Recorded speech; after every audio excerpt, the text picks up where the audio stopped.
Around the Table with Vickie. Just like gathering around the dinner table with loved ones and friends, we're here to share stories, insight, and inspiration. Welcome back, everybody, and we thank you for listening, and welcome to Around the Table with Vickie.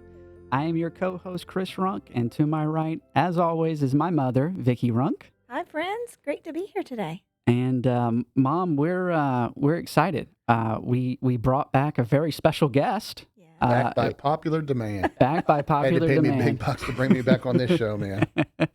Brought in the big guns, but Dad, Brian Runk, is joining us here again. He was on our episode on Runk and Pratt and had the most views, the most popular. It was getting a little boring, a little stale, That's so right. they asked me to come back on. Come back. That's Sure. right. So we had a great feedback, so we brought you back, and so thanks for being here, Dad. My pleasure. So we're this week, this episode, we're going to jump right in, and we're going to talk about entrepreneurship and everything that comes along with that. And I thought the listeners would really enjoy to hear some of those topics, especially from you two. And so I have prepared some questions, and I think this is going to be exciting and great. So All right, let's go. Well, today I want to talk about entrepreneurship, and I think that listeners would really enjoy to hear some questions and some answers from you two, and the businesses that you have started over your 35 years or so. And so I prepared a list of questions on entrepreneurship, and we're just going to jump right in on them. Okay, let's Go go. for it. All right. So can you share your entrepreneurial journey and how you started your very first business? I'll let you take that one. Oh, thank you. Yeah. Dump it to me first thing. Yeah. Here. Well, what about as children? Yeah. Did you have that spirit as a young child, maybe before Runk and Pratt? Well, I know you did because your mother talked about it. I mean, I was on it. I was on it. So, I lived on a street with a lot of older folks, and my parents really were outdoorsy kind of people. Used to They were. They used to take care of the yard every day, walk around, as we said, walk around the farm, check it all out. And so on our street, there's a lot of older folks that just weren't able to keep the yards up and whatever. So, And that's kind of ironic because I really think, you and we've all talked about in this room how God really prepares us for our future. And as a young teenager, you were exposed to people really needing your help. And I think that's kind of funny how God just puts us we talk about in a room, but in this case, right on the street, right? right on the street, I mean, literally, beside our house, there was 3 neighbors, and they were all, back in the day, they were older. And my mom sort of helped watch for them, and she took care of them and stuff. So I ended up mowing their grass. Mm-hmm. So I mowed the first lady's grass because she was probably in her 80s, and did such a great job, I guess, that the next person asked me. Before I know it, I had 5 people on my street that I was mowing grass after school, after sports, and I really enjoyed it. And then, every now and then my parents would come up and help me out. They would critique me, give me hints, all that kind of stuff. And it became something for probably my high school years.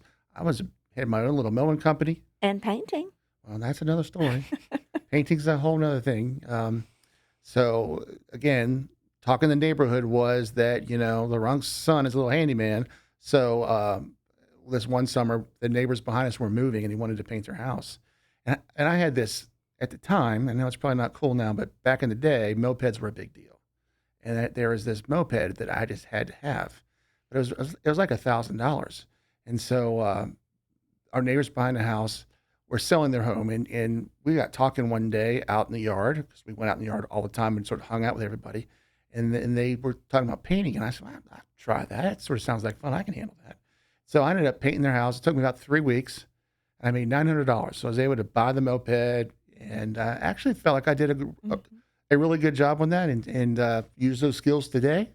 All my painting skills that I do around the house. Not much anymore. Out there. No, but growing up, yes. I mean, he loved to mow. This all makes sense now. Yeah. He absolutely loved to mow, him and his John Deere mower, and he loved to paint. Yeah. I mean, you always had those weekend projects. Not Yeah. anymore, Mom. though. We Not hire. anymore. Yeah, but- now it's all you who do that stuff. But so back in the day, I did well mowing and saved my money up and different things, and went to school, played sports. So after sports, I would fit in the whole thing of sort of mowing yards. But the painting thing one summer, I mean, it took me 3 weeks, but it took a whole month out of my summer, but I actually loved it. So I Mhm. got a taste then of making some money, having a goal to where you wanted to get something for the money that you made. You worked hard at it, you took pride in it, and then at the end of the day, the people love the work. So I'm just a kid, and I'm thinking I did a good job, and it just gives you this sense of pride that what you're doing has some value, that you help somebody out, and then you earn something at the end of the day that you could actually make it quantifiable as to what you did. So that's my experience as a young gen, as a high schooler, doing outside yard work and basically painting, and that's where I got all my handyman skills from. And for me, I was my mom and dad were in ministry. They were both in ministry. Dad worked for Dr. Falwell, and then on times that he didn't, he pastored a church. So if I wanted a new outfit or I wanted a new bedroom suit or whatever, it was something I had to do on my own. And so always figuring out babysitting. I did babysitting for so long, and come back and saving my money, and then being able to get that outfit. And then I got into doing retail work and really found a passion for hospitality and service. I love to, dress an older woman in a really nice outfit and get her all set, and she'd come and buy from me.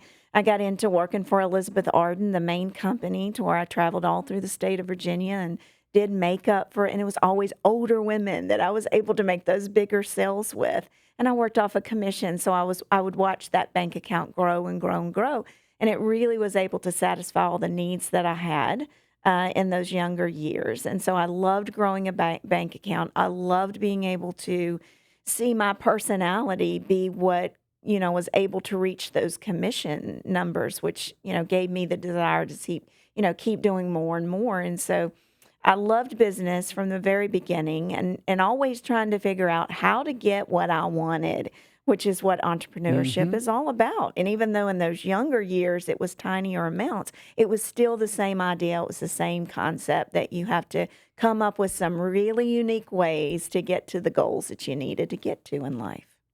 And I also think too, when you're younger, I always tell Chandler, because I back when I was in high school too, I worked at a restaurant as a busboy Mhm. and as a dishwasher.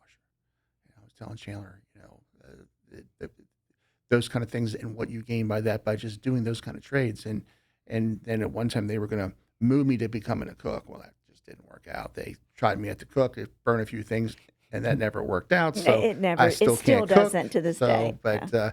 but back in the day, I think the work ethic comes into what you enjoy doing. You get a passion for that kind of stuff, Well, and entrepreneurship is all about creating ways to reach goals that you have for yourself in life financially, and to gain those things here on earth that in your mind, God has planted that you are to do. And so many people, I look at this so much because people say now things are of the world and we really shouldn't want things, and money doesn't matter. But I believe that we serve a heavenly Father that wants to look down and see us doing well. And I think then we need to use our time and talents to give back to God and his ministries, and that can be all kinds of different things. And really plant your money where you want to see it grow. And so I look at that a little differently. If you're fortunate enough to have grown a bank account that can make a difference in so many people's lives, or you're fortunate enough to have things on earth that, will give glory and give praise to who really gave it to us, which is our Heavenly Father, then we can use that for good. It doesn't have to be a bad thing. We don't need to sit and say, no, I don't want anybody to know I've got this. I think God wants us to really promote the fact that he's been good to us and he's given us and he's blessed us. And we certainly couldn't have done it without God. So, in a nutshell, that's the answer to your question. We both grew up working at a young age, finding multiple ways, jobs. multiple Yeah, jobs, and loving it. and finding ways to grow that bank account to do what we needed to do. Well, that kind of leads into my great second question. Then, hearing that you both had really strong work ethics as a young child. I know that's something that you instilled into me and my brother and my sister. For parents that may be listening, what would you say? Because sometimes I hear those younger generations, other generations have lost that work ethic. What would you say are some great things that you've instilled inside of us and help get to that strong work ethic and want to see prosperity and growth and all those topics? Well, I know for me personally, when my dad came to Lynchburg, Virginia in 1971, we were very young. My parents were under the age of 24, so literally came here with nothing to pursue. What would end up being several doctoral degrees and ministry and things that he wanted to do in life. But we had to start at a very humble stage, and we lived in a trailer park here in town.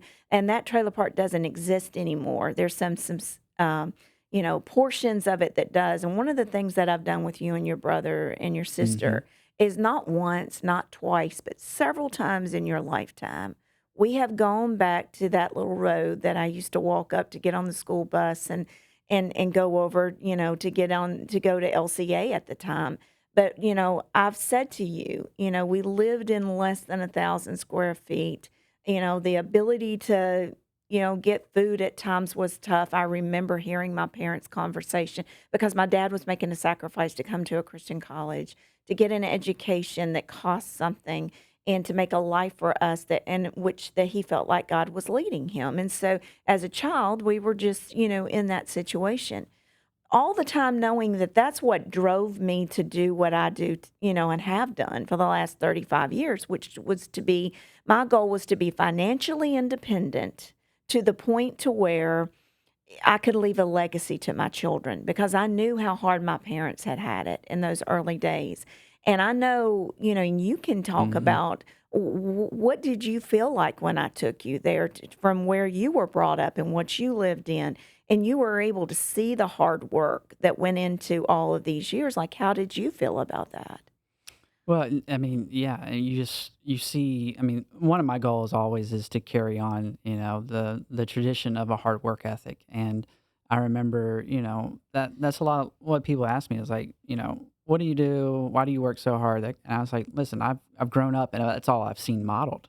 I've seen the sleepless nights from both of you. I've known Dad going to bed at 2, 3 o'clock in the morning from doing payroll, only to get me up at 5:50 for school the next morning, and the countless hours and all the work that you put in. So, that's always one of my goals is to continue to carry that on. But knowing those humble beginnings and where we are at today, it definitely keeps you very grounded, and you always kind of go back to where you started That's from. right. Because I never want to forget that in those years of walking into a mobile home and laying my pillow down, I will always have fond memories that those were the times that my mom and dad, were the happiest, and we were together and we were doing what we thought God wanted us to do as a family. And we had friends, and so many of them were what we call preacher boys. They were there, getting their education as well from all across the country. And it was a wonderful, safe environment. But I remember it was in those early years that I was forming a deep desire to do bigger things with my life. And people say, oh, you were too young. Absolutely not. In the child of a mind, God can create things that are so wonderful and so tender. And so I wanted to pass that on to you and your brother and sister because I don't want you to forget that, out of that was birthed huge miracles.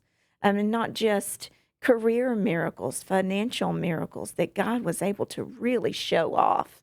And I've loved having the front row seat to that, just watching God Oh, do it's generational miraculous. generational Yes, miracles, yes, quite honestly. yes. And so, when you guys were growing up, I never wanted to hand anything to you because I wasn't handed anything. I had to work really hard. And we as a couple, you and I both were determined that they were going to live an extraordinary life, which I think you could probably Mhm, sit here on this sofa and say that, but you were going to live very ordinary mhm. in the way in which we approached life.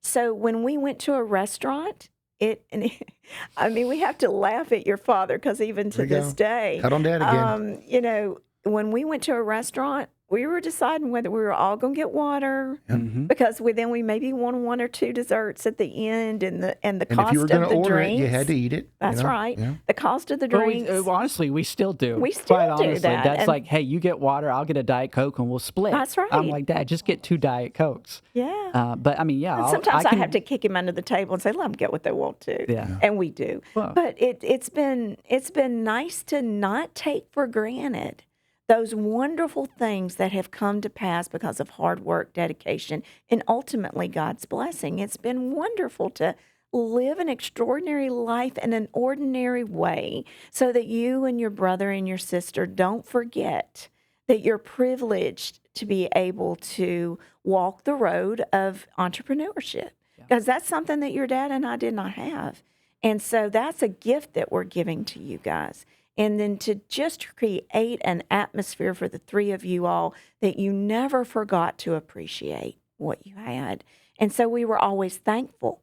You remember we talked about how thankful we were for the little things and that God had chosen you all to live in a big world of entrepreneurship and that we should never take that for granted. well, I mean, there's plenty of times growing up. I mean, I love to play video games. And I remember, wanting to go to the store and get 3 or 4 video games at a time. And Dad pretty much would look at me and say, "Nope, you're only getting one. Yeah. Select the one that you want." Mhm. And looking back on it, obviously, I was a little upset and threw probably a hissy fit back in the day. But looking back at it now, I appreciate that because it did teach me the value of a dollar. It did teach me if you want something, get out, go work for it, figure out how to make the money.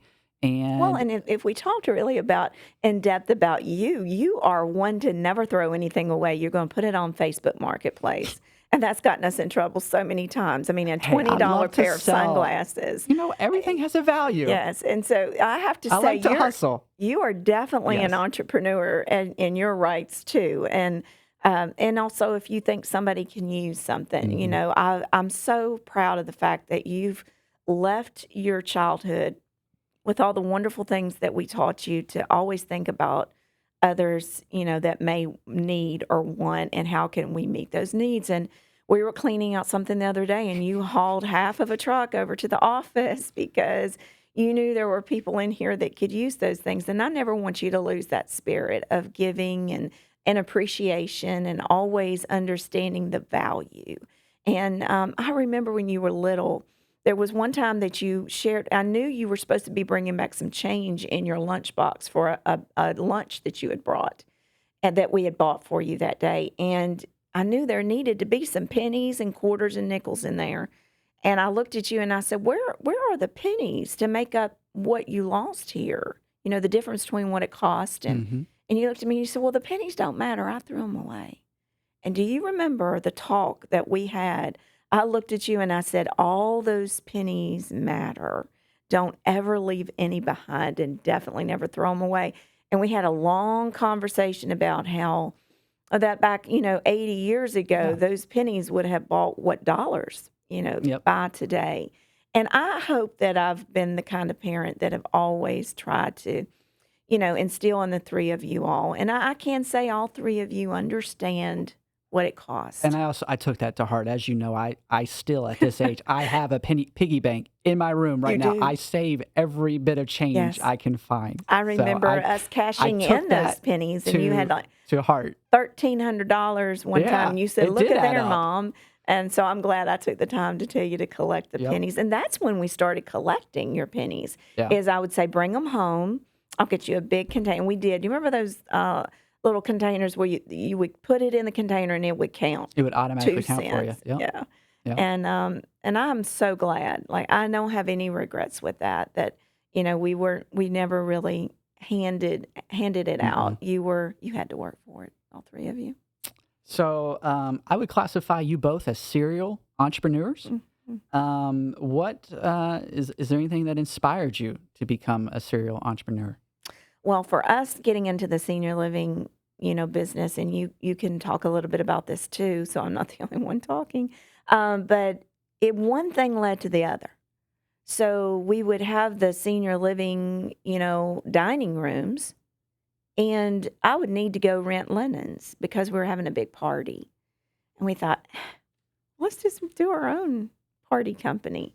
hence Entwined Events was birthed. And we have definitely been able to put some beautiful parties on because of the And Entwine Events is our wedding and events company. yes. Yes. So that was birthed from senior living. Hmm. The flower component, like the florals, we make our own florals and we have a floral team. Bella Rose Florals and Designs. There you go. Yep. You do all that. I got and you. I'll just sit and go through it. But that was birthed from the fact that, and this is, hard to talk about, but we have so many deaths a month in senior living, and we were constantly, we would probably use about $1,000 a month just on sending florals to a family that we had serviced. And then we needed all these florals on the tables for events. And so that was birthed from healthcare. Things like, the golf courses, they benefit from Entwined Events and they benefit from the florals. So many things that we do was just one business spawning after the other. And it was exciting for us to kind of take care of our own world with our own businesses. And it was very exciting to watch them grow. And we kind of caught the bug that way, don't you think, Brian? Yeah, I think there's a time and a space for all that too. I mean, whatever we were going through at the time, whatever seemed to be the fit. Like for example, on the wedding side, being an all-inclusive provider, you did the flowers, you did the DJ. And speaking of that, I mean, you have your own little DJ company that all sort of spun out of basically doing the weddings and trying to be, all things to all people with that. But you just look at what's around you and what you need. And you try to find ways to make those kind of Because things of the work. size of our company, we were able to scale that.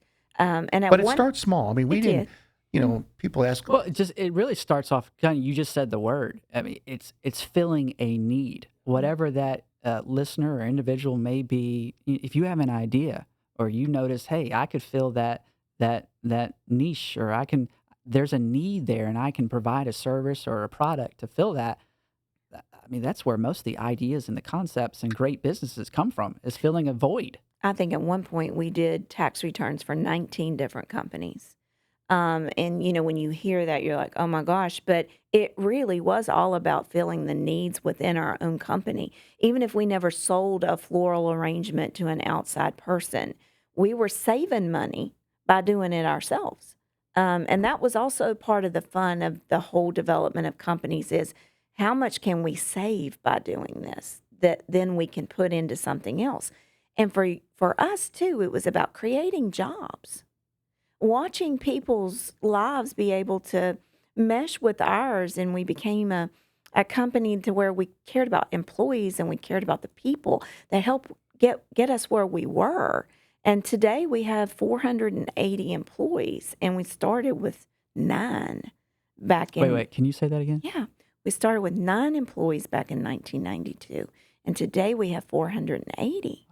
And 4 of them were your parents and us. Yeah, 4 of the 9 employees was Nana, Papa, me, and Dad. So when you look at the magnitude of that, and again, when I say all this, we're not perfect, but when you looked at the magnitude of how many people have, come our way and enmeshed in our family and helped us get to where we are, it's been quite unimaginable how each of us have touched each other's lives.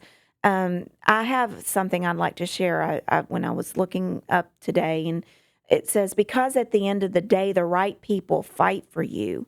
The right people show up and the right people care, not only when life is convenient, but when it's difficult and messy and it aches all over.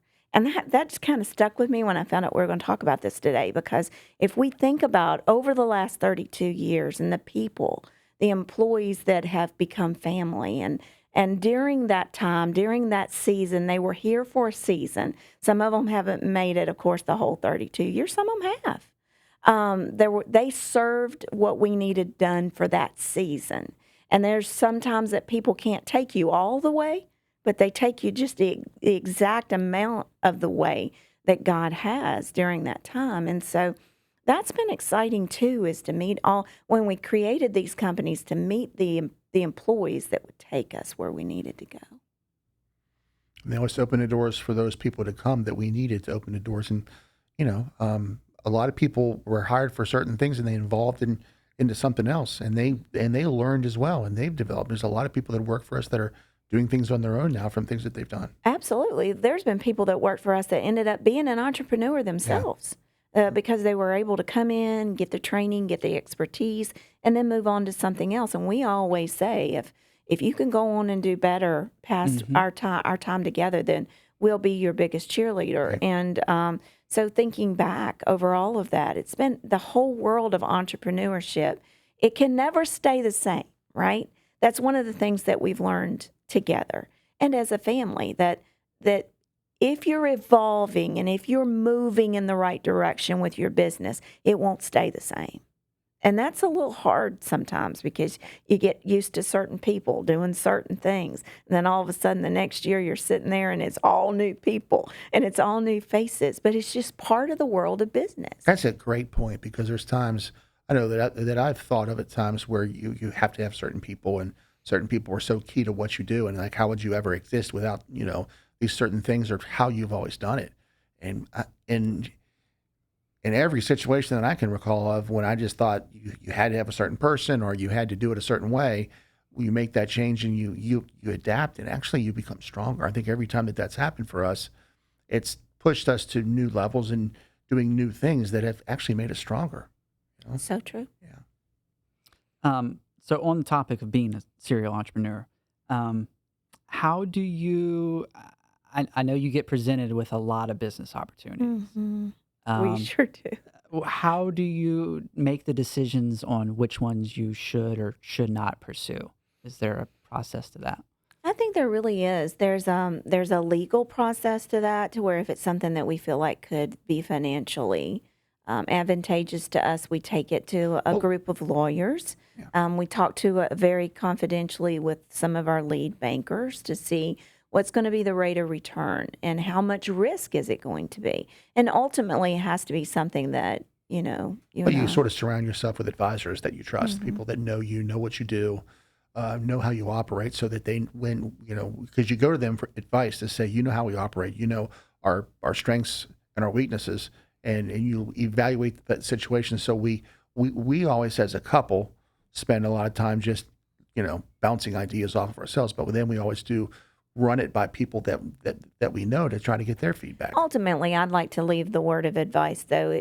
I think through, and I've had so many different businesses, and ultimately, the ones that are very successful are the ones that I am personally invested in, and that I want to get up every day and work in.